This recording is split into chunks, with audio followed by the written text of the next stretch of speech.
Client के पास administrator review का time है 28 दिन के अंदर अगर वो करना चाहता है। अगर वो समझता है कि किसी वजह से उसके साथ ज्यादती हुई है, एरर हो गया, सर्टिफिकेट सही तरीके से पढ़ा नहीं गया। बिस्मिल्लाहिर्रहमानिर्रहीम, अस्सलाम वालेकुम व्यूअर्स, उम्मीद करता हूँ कि आप लोग खैरियत से होंगे। जहां हम आपके साथ कामयाबी के सफर शेयर करते हैं क्लाइंट्स के, वहाँ पे हम आपके साथ क्लाइंट्स के साथ होने वाली नाइंसाफी या किसी वजह से उनका वीजा रिफ्यूज हो जाए तो ये डिटेल्स भी आपके साथ शेयर करते हैं। हमारे पास एक लेटर रिसीव हुआ जिसका रेफरेंस नंबर था SHE 0174868807। ये एक रिफ्यूजल लेटर था जो 9 सितंबर 2024 को रिसीव हुआ। एप्लीकेंट का जो नाम था वो सोनिया रानी ताज था। You applied for entry clearance as a skilled worker migrant on 19 August 2024। I am writing to tell you that your application is refuse. आपने अपना केस सबमिट किया था 19 अगस्त 2024 को और मैं as a entry clearance officer आपको बताना चाहता हूँ कि आपका केस रिफ्यूज कर दिया गया। What this means for you, the reasons for this decision are set out in the next section. जो रीजंस हैं वो हमें नेक्स्ट सेक्शन में बताई जाएंगी। चल के रीजंस देखते हैं कौन सी ऐसी रीजन है जिनके ऊपर ये वीजा रिजेक्ट हुआ। Your application has been refused for the following reason. Sonia Taj,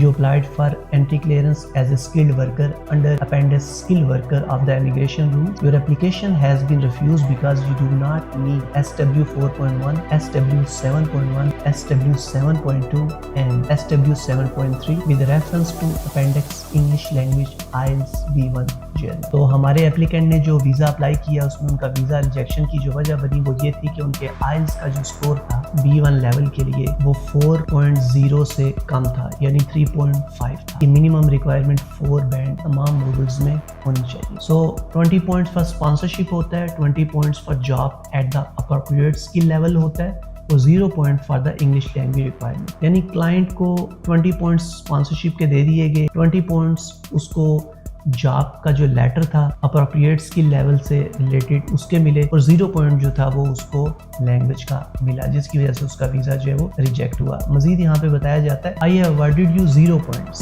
for the English language requirement. मैंने तुम्हें 0 पॉइंट दिया इंग्लिश लैंग्वेज रिक्वायरमेंट का because you are required to show you have an English language ability और at least level B1। क्योंकि तुम्हें जाहिर करना था कि तुम्हारी इंग्लिश लैंग्वेज की जो एबिलिटी है वो B1 लेवल की है on the common European framework of references और languages in all 4 components like reading, writing, speaking and listening. In 4 modules में तुम्हें B1 होना चाहिए। In support of your application you have provided UKVI IELTS test report. आपने IELTS का certificate साथ लगाया। The English language test you have provided shows that you have not met the English language requirement. Certificate show करता है कि तुम्हारी requirement पूरी नहीं हुई as you did not achieve level B1 in the reading component of the test. तुमने B1 जो score है वो हासिल नहीं किया रीडिंग में। You must obtain level B1 in all 4 components. तुम्हें B1 जो है वो लेना। तो ये रिजेक्शन की जो है वो वजह बनी और उसके बाद क्लाइंट का जो है वीजा रिजेक्ट कर दिया गया। तो यहाँ पे मजीद भी मालूमात दी जा रही। If you have paid the immigration health surcharge it will be refunded. अगर आपने इमिग्रेशन हेल्थ सरचार्ज पे किया वो रिफंड हो जाएगा, लेकिन चूंकि ये केयर होम नर्सिंग का वीजा है तो इसमें हेल्थ केयर सरचार्ज जो है वो पे नहीं किया जाता, तो इसलिए इनको रिफंड किसी भी चीज का नहीं मिलेगा। तो हमने आपके साथ एक रिफ्यूजल लेटर शेयर किया। होपफुली आपको भी अब पता लग गया होगा कि इंग्लिश के टेस्ट के बगैर अगर आप अप्लाई करते हैं या इंग्लिश में लेस स्कोर है तो आपका वीजा इस तरीके से रिजेक्ट हो सकता है। चैनल को लाइक कीजिएगा, सब्सक्राइब कीजिएगा और फ्रेंड्स के साथ शेयर कीजिएगा।